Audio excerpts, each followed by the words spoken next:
आज हमारे साथ रामेश्वर जी शेवार्थी हैं, जो कुंभाराम जी आर्य के साथ काफ़ी दिनों तक काम किया। किसानों के मसीहा कुंभाराम जी आर्य, जिन्होंने जो किसानों के लिए काम किया वो कभी कोई भूल नहीं सकता। इसके बारे में आज हमारे साथ रामेश्वर जी शेवार्थी हैं। वो कुछ उनके पुराने जो अनुभव है वो साझा करेंगे। शेवार्थी जी, आप बताइए, आप उनके साथ रहे हैं, उनका कैसा व्यक्तित्व था और जो आज के नौजवान हैं वो उनसे क्या प्रेरणा ले सकते हैं।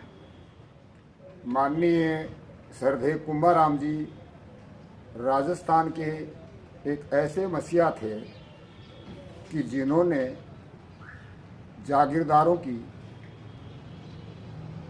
राजाओं की, अंग्रेजों की तीरा दास्ता को भोगा और प्रताड़ित हुए और उससे प्रेरणा लेकर के उस जमाने में आज़ादी से पहले किसानों की, मजदूरों की मुक्ति के लिए सक्रिय आंदोलन रहे, गिरफ्तारी वारंट होते हुए भूमिगत रहे और पूरे किसान वर्ग को जगाया। आज किसान और मजदूर का कुंभाराम ने वो परिभाषा दी जो उनकी वर्ग चेतना नाम की पुस्तिका है या किसान यूनियन क्यों नाम की किताब है, उसको जिस रूप में पढ़ाया जाना चाहिए, प्रचारित किया जाना चाहिए, वो नहीं कर सके। खेत में, स्वयं के खेत में काम करने वाला कुंभाराम जी की परिभाषा में किसान है और पड़ोस के खेत में वही किसान काम करने वाला मजदूर है।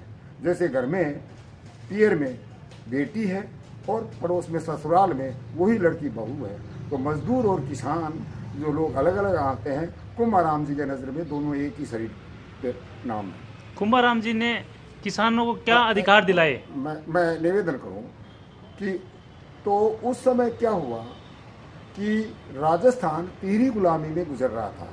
देश 37 में आज़ाद होकर के धारा सभाएं बन गई थी, 11 प्रांत बनकर, लेकिन दुर्भाग्य से राजस्थान 56 में आज़ाद हुआ है। आंकड़ों में, रिकॉर्ड में हम 47 में आज़ाद हैं, 50 में संविधान लागू हो गया और 52 में विधिवत चुनाव हो गया विधानसभा और लोकसभा के, और राजस्थान में सरकार भी बन गई। लेकिन जागीरदारों से मुक्ति 56 में मिली है और भारत में जो जागीरदारी खत्म हुई, किसान को उसकी कीमत, लगान से कई गुना कीमत देकर के मुआवजे के रूप में जो राजाओं को दिया गया। लेकिन कुंभाराम जी की महान देन है कि राजस्थान में जो किसान को खातेदारी अधिकार मिला वो लगान की दर से मिला। मुआवजा जो है राजाओं को प्रिविलेज के रूप में दिया गया, वो खजाने से दिया गया। ये महान उपलब्धि सरचौधरी कुंभाराम आर्य की है।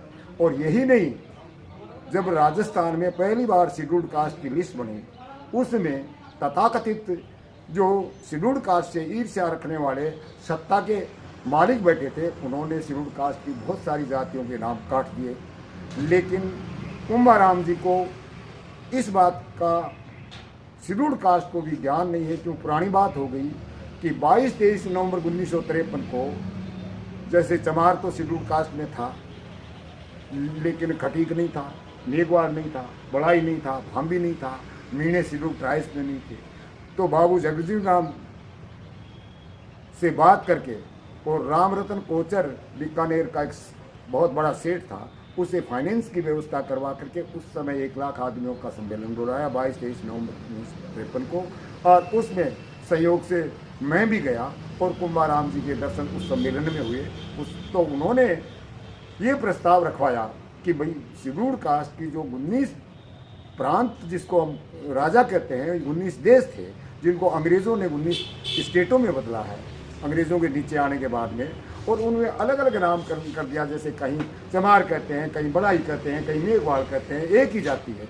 इसलिए 56 में रिपोर्ट बना करके ना शेड्यूल्ड कास्ट में सूची का संशोधन करा के, और आज जो शेड्यूल्ड कास्ट और ट्राइब्स की सूची है उस 56 में शामिल कराने में अगर सबसे बड़ा योगदान है सामाजिक संगठनों के अलावा तो वो चौधरी कुंभाराम जी का है। और पंचायत चुनाव जब हुआ पहला, उस समय पहला जिला प्रमुख अगर बनने का शेड्यूल कास्ट का अगर कोई अवसर मिला है तो चूरू में रावतराम आर्य, जिसको एक उस समय के राज परिवार के आदमी को हरा करके और उसको जिला प्रमुख बनवाया। उसी से नागौर में पंडित जवाहरलाल नेहरू ने पंचायत राज का उद्घाटन किया, उसमें उससे स्वागत करवाया था। तो ये कुंभाराम जी की एक सामाजिक समरसता की, भाईचारे की, SC ST OBC को एक जोड़ने की जो शक्ति थी, उसको हम भूल गए। वो हमारा सबका मसीहा था। धन्यवाद।